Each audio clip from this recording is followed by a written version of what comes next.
BJP ने कोशिश तो बहुत की, लेकिन हिमाचल प्रदेश में कांग्रेस की सरकार गिरते गिरते बच गई। जो हुआ वो कांग्रेस के लिए अच्छा तो नहीं था, लेकिन कांग्रेस सरकार गिराने के चक्कर में बागियों के साथ ज्यादा बुरा हो गया। हिमाचल कांग्रेस अध्यक्ष प्रतिभा सिंह और उनके बेटे विक्रमादित्य सिंह ने बीजेपी के इशारे पर बागियों को शह तो दी, लेकिन नुकसान अपना ही करा बैठे।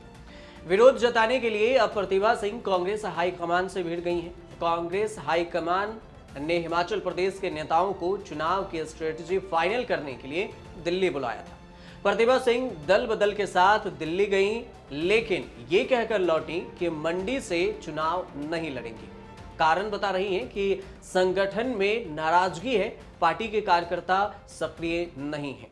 देखिए, हम मेहनत तो कर रहे हैं, फील्ड में हम लोग हैं और सभी जो कार्यकर्ता हैं उनको भी ये आभास हो चुका है कि अब हमारे को इन चुनाव का सामना भी करना पड़ेगा। तो हम कोशिश करेंगे कि उनकी छोटी मोटी नाराजगी दूर करें, उनको तैयार करें ताकि वो फील्ड में जाकर काम करें, क्योंकि हमको ये सरकार को बचाने के लिए बहुत अहम कदम उठाने पड़ेंगे। हिमाचल प्रदेश में प्रियंका गांधी ने जोर लगाकर विधानसभा चुनाव जीतकर सरकार बनवाई। कांग्रेस के चुनाव प्रचार में प्रतिभा सिंह के पति और पूर्व सीएम राजा वीरभद्र सिंह का खूब जिक्र होता रहा है। प्रतिभा सिंह सीएम के दावेदार थीं, लेकिन हाईकमान ने सुखविंदर सिंह सुक्खू को चुन लिया, जो सीएम के तगड़े दावेदार भी नहीं थे। तब से प्रतिभा सिंह का मूड खराब चल रहा है। राज्यसभा चुनाव में कांग्रेस ने अभिषेक मनु सिंघवी को उम्मीदवार बनाया तो गुस्सा फट पड़ा। प्रतिभा सिंह और विक्रमादित्य सिंह तो कांग्रेस से नहीं गए, लेकिन बीजेपी के शह पर 6 विधायकों ने क्रॉस वोटिंग करके सिंघवी को हरवा दिया। क्रॉस वोटिंग की सजा के तौर पर बागियों की विधानसभा सदस्यता जा चुकी है। प्रतिभा सिंह और विक्रमादित्य सिंह ने सुक्खू को हटाने के लिए जोरदार मुहिम छेड़ी, फिर भी सुक्खू की कुर्सी और सरकार दोनों सेफ रही। हाईकमान ने सुक्खू को हटाने की मांग ठुकरा दी। प्रतिभा सिंह जिन बागियों का समर्थन कर रही हैं, उन्होंने सदस्यता खत्म करने के खिलाफ सुप्रीम कोर्ट में याचिका डाली है, लेकिन सुप्रीम कोर्ट से कोई राहत नहीं मिली है।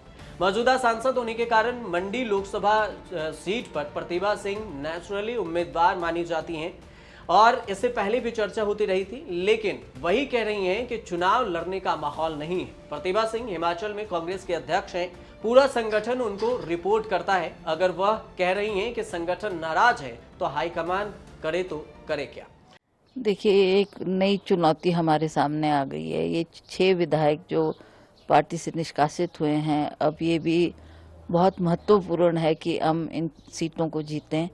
पार्टी अध्यक्ष होने के नाते मेरी जिम्मेवारी बनती है कि उनके चुनाव क्षेत्र में भी जाकर उनको जिताने के लिए मेरा पूरा प्रयास रहना चाहिए।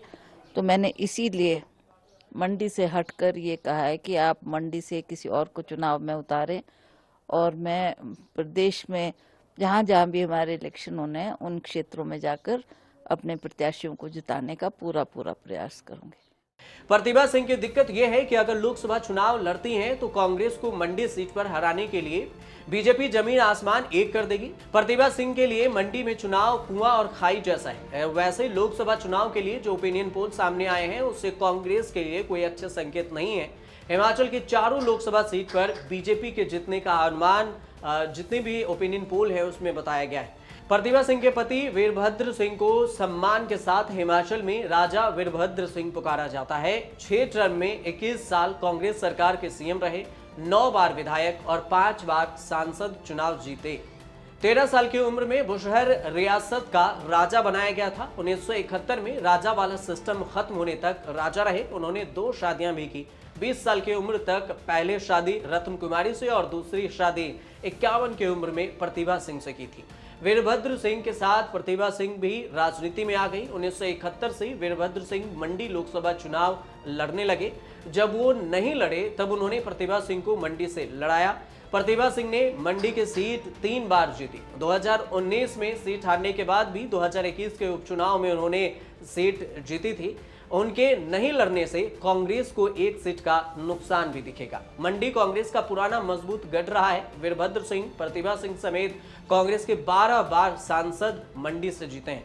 हालांकि मंडी में बीजेपी के भी मजबूत होने के कारण कांग्रेस या वीरभद्र परिवार का कभी एक छत्र राज नहीं रहा।